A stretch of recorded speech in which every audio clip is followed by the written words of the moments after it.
தேவனுடைய போதனைகளை கேட்டு உங்கள் சுகவாழ்வு துளிர்க்க தொடர்ந்து இணைந்திருங்கள்.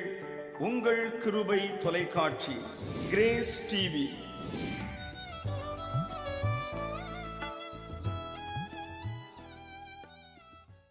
Practice the presence of Jesus. Practice His presence now. Practice the presence of Jesus.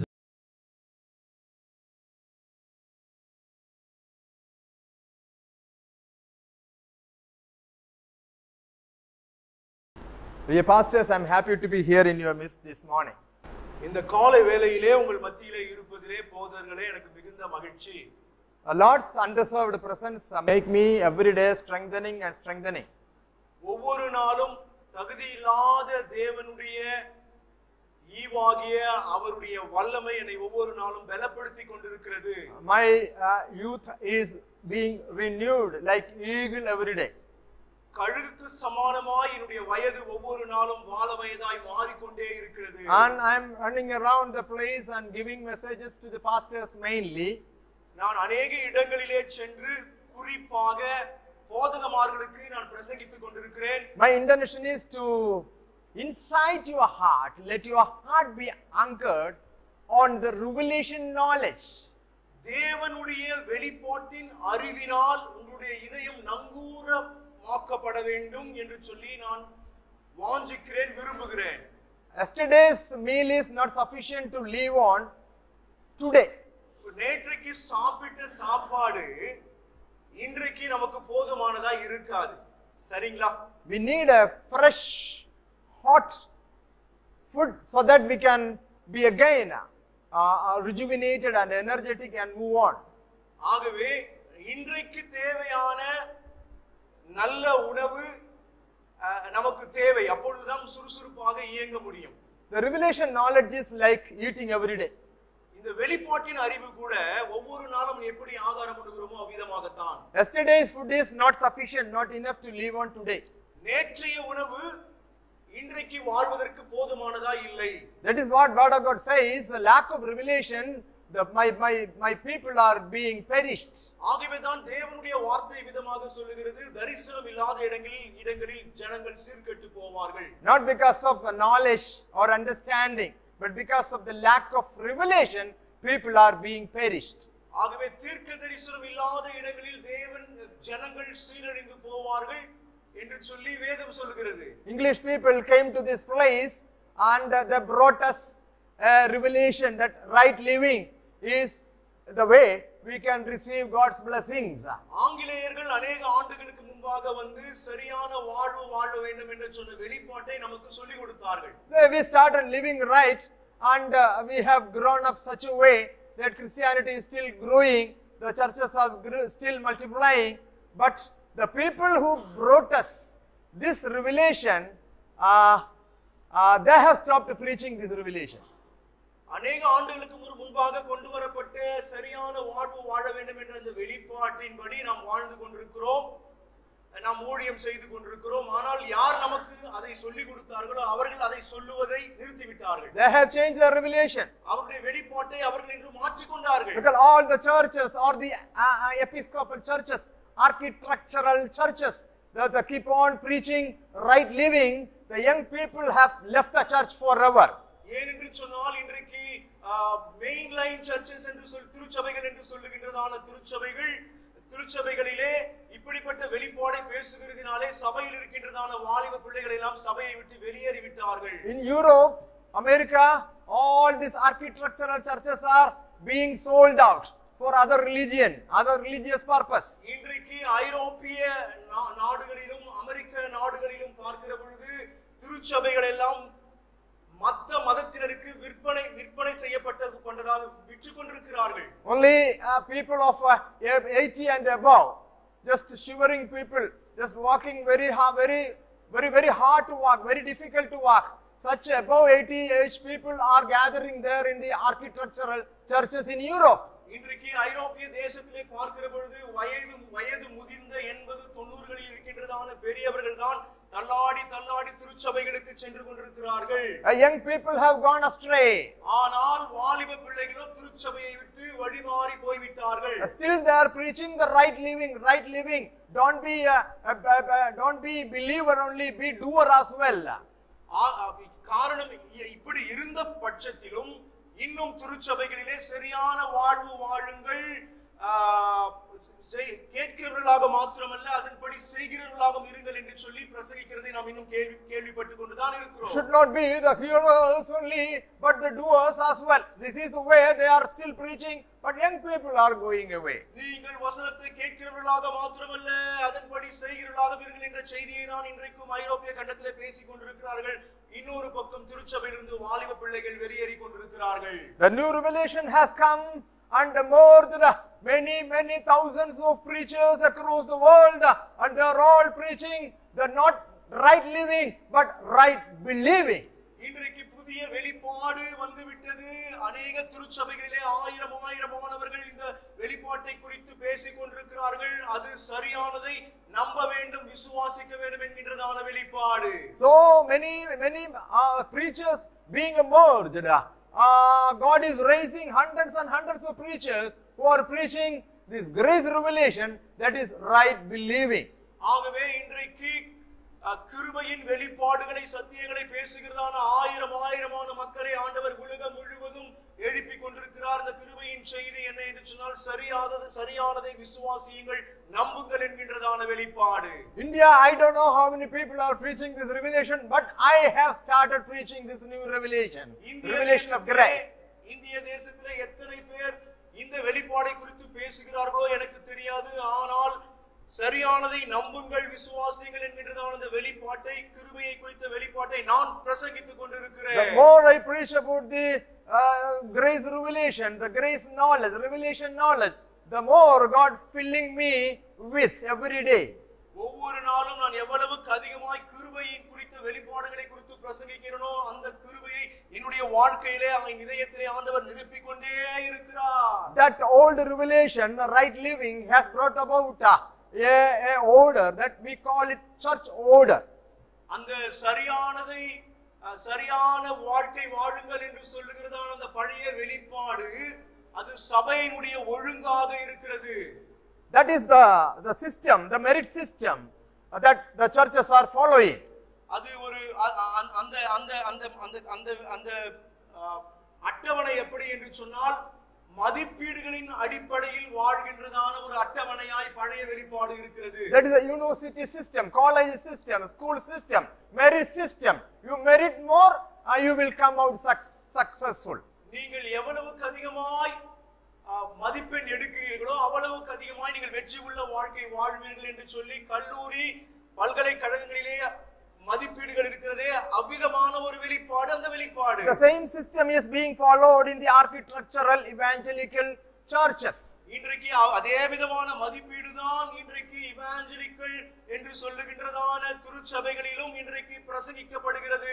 The people who are preaching this merit system doesn't know that he failed to answer one question, he is guilty of all. இந்த மதிப்பீடுகளின் அடிப்படையில் பிரசங்கிக்கப்படுகின்றதான இந்த வெளிப்பாடு திருச்சபைகளிலே ஒரு காரியத்தை அறியாமல் இருக்கிறார்கள். ஒரு கேள்விக்கு தவறான பதிலை சொன்னாலும் முழு மதிப்பெண்களும் இழந்து விடுவார்கள் என்பதை அறியாமல் இருக்கிறார்கள். In the school, suppose he fails to answer one question, he will get 99 out of 100. பள்ளிகளிலே பார்க்கிற பொழுது 100 மதிப்பெண்களுக்கு ஒரு கேள்விக்கு தவறான பதில் எழுதினாலும் 99 மதிப்பெண்கள் கிடைக்கும். But in the kingdom principle, grace system, it is only 0 marks he gets. ஆனால் நம்முடைய இந்த கிருபையினுடைய அடிப்படையிலே பார்க்கிற பொழுது ஒரு மதிப்பெண் குறைந்தால் கூட 100க்கு 1 மதிப்பெண்கள் குறைந்தால் கூட 0 மதிப்பெண்கள் தான் கிடைக்கும். You will never get 99. 99 மார்க்குகள் மதிப்பெண்கள் உங்களுக்கு கொடுக்கப்படாது. Don't even get 1 mark. ஒரு மதிப்பெண் கூட உங்களுக்கு கிடைக்காது. You will get 0 mark. மாறாக 0 மதிப்பெண்கள் தான் உங்களுக்கு கிடைக்கும். But still we are preaching the law. இருந்த பொழுதும் நாம் இன்னும் நியாயப்பிரமாணங்களை குறித்து பிரசங்கித்துக் கொண்டுதான் இருக்கிறோம். Love the God with all of your heart, all of your mind, all of your soul.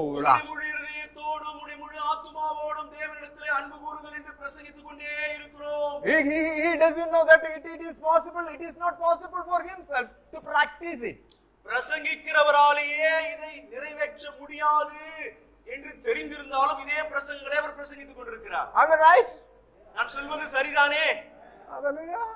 So we have, the time has come. This is the need of the hour to shift our pulpit from the merit system to the grace system. ஆகவே நாம் நம்முடைய மதிப்பெண்கள் அடிப்படையில் இருக்கின்றதான அந்த சிஸ்டத்தை விட்டு, முறையை விட்டு, கிருபையின் அடிப்படையிலே கடந்து செல்லக்கூடியதான ஒரு காலகட்டம் இது. We should come out of the Mount Sinai and stand on the Mount Zion. நாம் சீனாய் மலையின் அடிவாரத்தில் இருக்கின்றதான சூழலை விட்டுவிட்டு சியோன் மலையின் அடிவாரத்திற்கு கடந்து வரக்கூடிய நேரம் இது. Hallelujah. We have come to a place, the foot of the Mount Zion, where thousands and thousands of angels are gathering. And we have come to a place, the church of the new morn.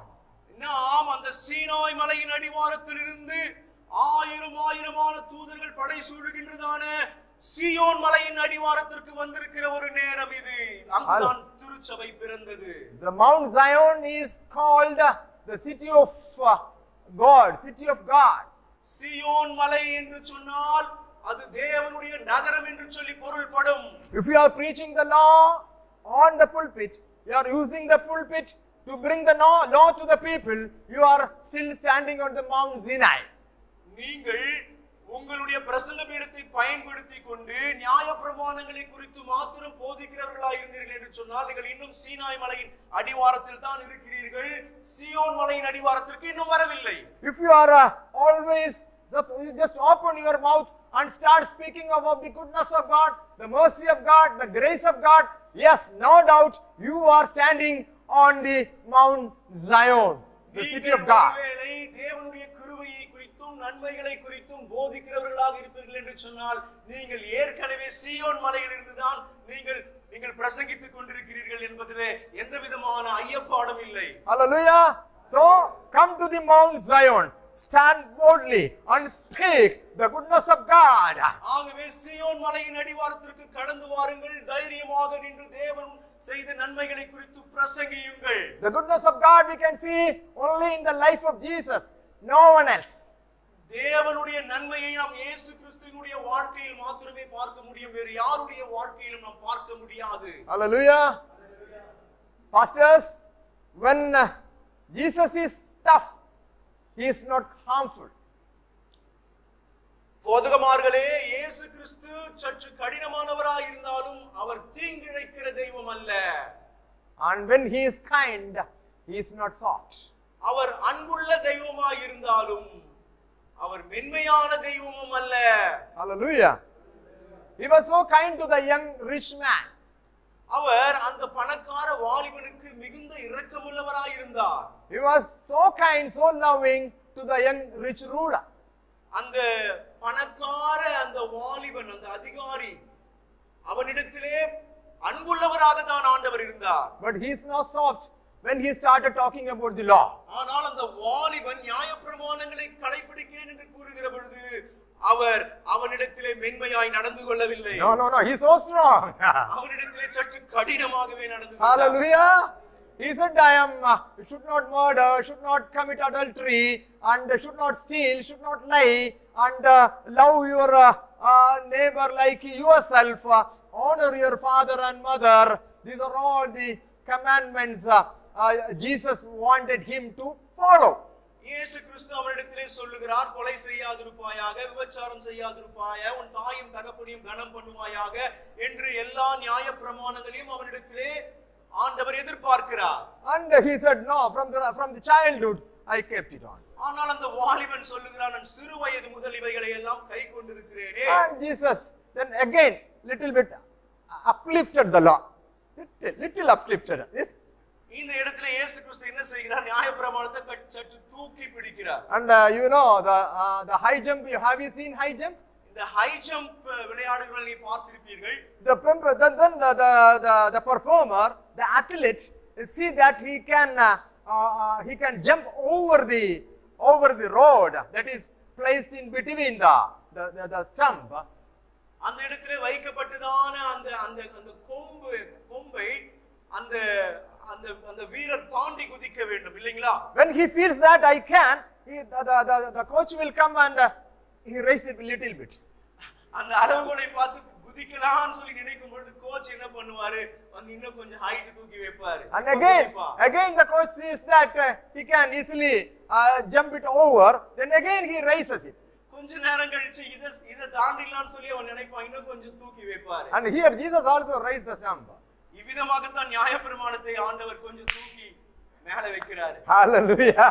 Because of he's a rich man, he's the man of a great possession, he left him sorrowfully forever. இவன் மிகுந்த ஐஸ்வர்யவானா இருந்த பட்சத்திலும் அவன் துக்கமுகமாய் தேவனை விட்டு கடந்து போனான் என்று சொல்லி பார்க்கிறோமே. This is the law. இதுதான் நியாயப்பிரமாணம். If you go out with Jesus, go out with the law to Jesus, he will in turn tell you another law.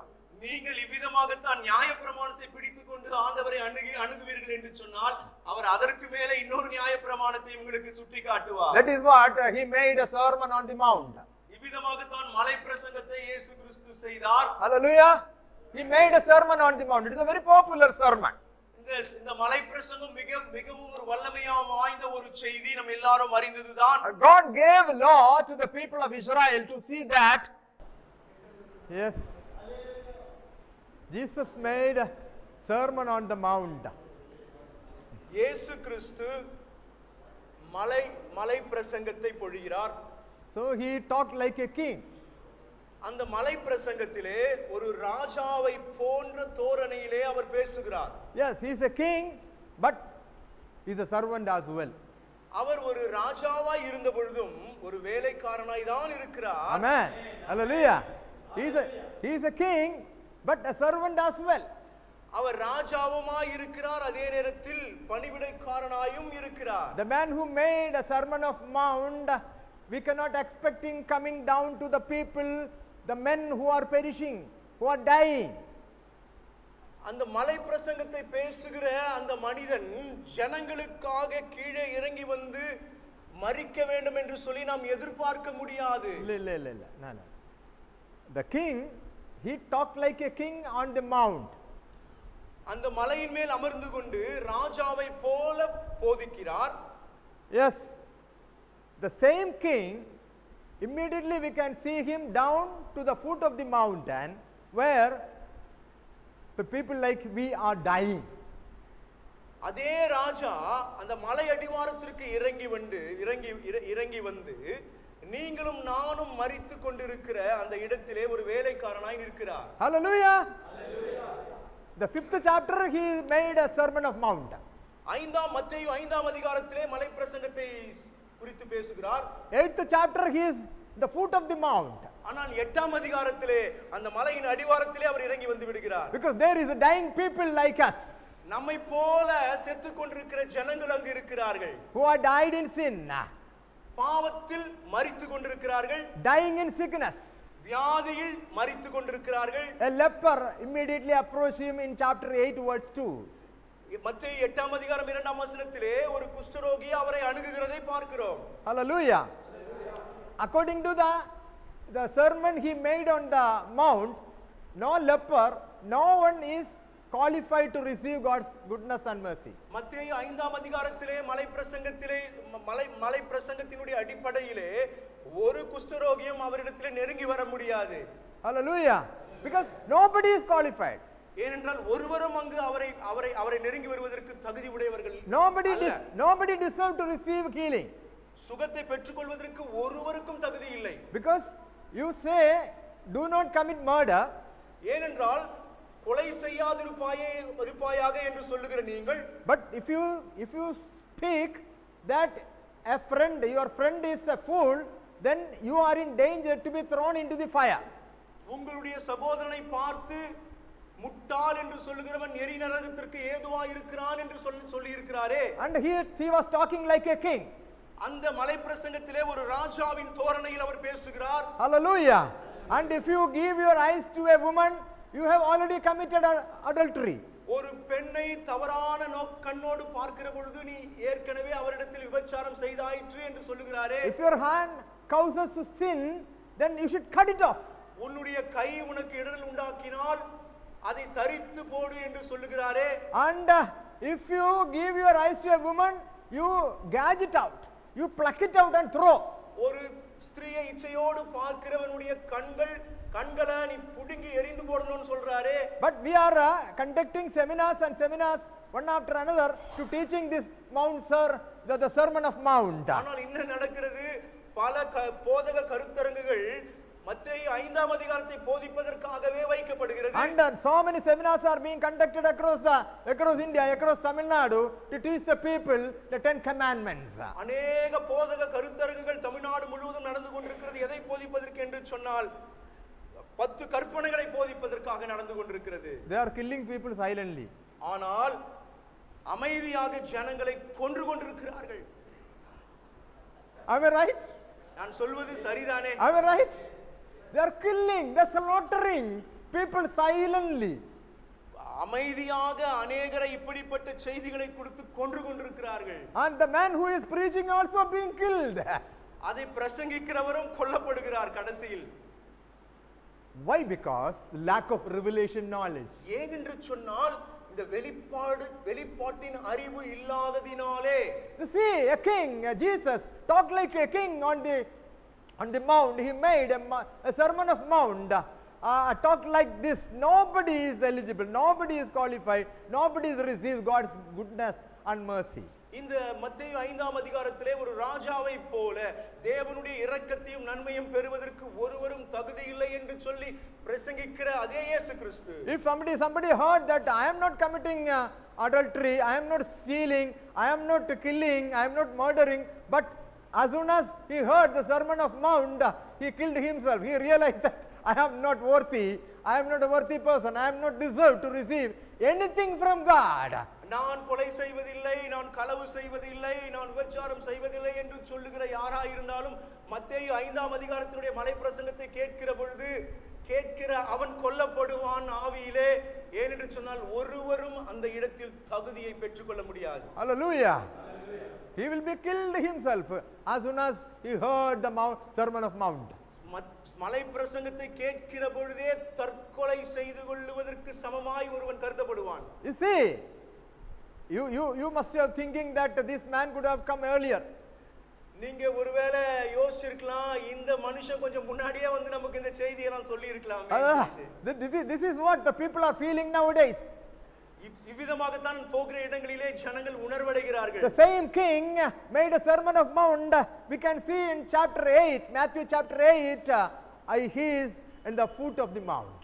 அதே மலையின் மேல் உட்கார்ந்து பிரசங்கிக்கிற அதே நபர் மத்தேயு 8ஆம் அதிகாரத்தில் பார்க்கிற பொழுது மலையினுடைய அடிவாரத்திலே வந்து நிற்கிறாரே. And a leper approached him. He went to him and knelt down and said, "So Lord, if you are willing, you can cleanse me, you can heal me." இப்பொழுது இந்த மத்தேயு 8ஆம் அதிகாரத்திலே ஒரு குஷ்டரோகி அவரிடத்தில் வந்து முழங்கால் படியிட்டு, ஆண்டவரே உமக்கு சித்தமானால் என்னை சுத்தமாக்கும் என்று சொல்லி கேட்கிறான். I think he might not have heard of the Sermon of Mount. இந்த குஷ்டரோகி ஒருவேளை மத்தேயு 5ஆம் அதிகாரத்திலே பார்க்கிற மலை பிரசங்கத்தை கேட்டிருக்க மாட்டான் என்று சொல்லி நினைக்கிறேன். If he had heard of this message, he would never go to Jesus, because he will never get courage to go to Jesus and ask இந்த healing. பிரசங்கத்தை ஒருவேளை இந்த குஷ்டரோகி கேட்டிருப்பான் என்று சொன்னால் இயேசுவினிடத்திலே தைரியமாய் அவன் போய் சுகத்தை பெற்றுக் கொண்டிருக்க முடியாது. Because anybody who is following the law of Moses, யாரா இருப்பினும் மோசேயினுடைய பிரமாணங்களை பிடிக்கிறவர்களா இருக்கும் பட்சத்தில் he put them to the end of their self. அவர்களுடைய சுயத்தை அந்த பிரமாணத்தின் கடைசியிலே போடுகிறவர்களாக And இருக்கிறார்கள். he realized, I cannot inherit the kingdom of God, I cannot inherit the eternal life through following the law of Moses. கடைசியிலே மோசேயினுடைய பிரமாணத்தின்படி என்னால் ஒரு நாளும் தேவராஜ்யத்தை சுகந்தரிக்க முடியாது, நித்திய ஜீவனை பெற்றுக்கொள்ள முடியாது என்கின்றதான முடிவுக்கு தள்ளப்படுவான். And nobody is there to speak to Jesus. யாரும் இயேசுவிடத்திலே பேசுவதற்கு தைரியமும் கிடையாது. No, all the scribes and Pharisees start afraid of him. இயேசு கிறிஸ்துவை குறித்து பரிசேயர்களும் வேத பாதகர்களும் கூட அவரிடத்தில் பேசுவதற்கு பயந்தார்கள். Hallelujah. But this needy man, the dying person, a leper, just rushed to him and knelt down and asked mercy. Jesus, if you are willing, you can heal me. ஆனால் இந்த செத்து கொண்டிருந்ததான அழிந்து கொண்டிருந்ததான வாழ்க்கையை முடித்து கொண்டிருந்ததான இந்த குஷ்டரோகி ஆண்டவரிடத்தில் சென்று, ஆண்டவரே உமக்கு சித்தமானால் என்னை சுத்தமாக்கும் என்று சொல்லி கேட்கிறதை பார்க்கிறோம். What did Jesus say? Let us read Matthew chapter 8 verse 2. மத்தேயு 8:2 நாம் வாசிப்போம். அப்பொழுது குஷ்டரோகி ஒருவன் வந்து அவரை பணிந்து, ஆண்டவரே உமக்கு சித்தமானால் என்னை சுத்தமாக்க உம்மால் ஆகும் என்றான். Hallelujah. 8:2. What he said? அப்பொழுது குஷ்டரோகி ஒருவன் வந்து அவரை பணிந்து, Jesus reached out his hand and touched the man. I am willing, he said, be clean. Immediately he was cured. He was cured. மூன்றாம் வசனம், இயேசு தமது கையை நீட்டி அவனை தொட்டு, எனக்கு சித்தம் உண்டு, சுத்தமாகு என்றார். உடனே குஷ்டரோகம் நீங்கி அவன் சுத்தமானான். Okay.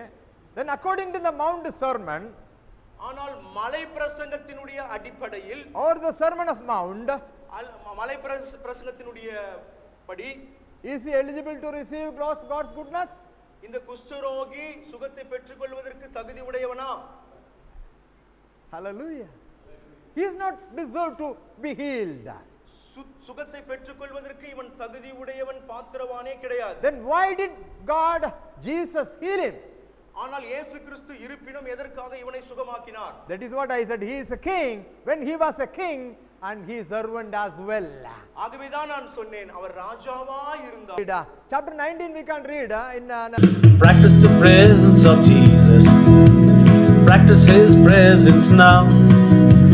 Practice the presence of Jesus, for he said he would never leave you.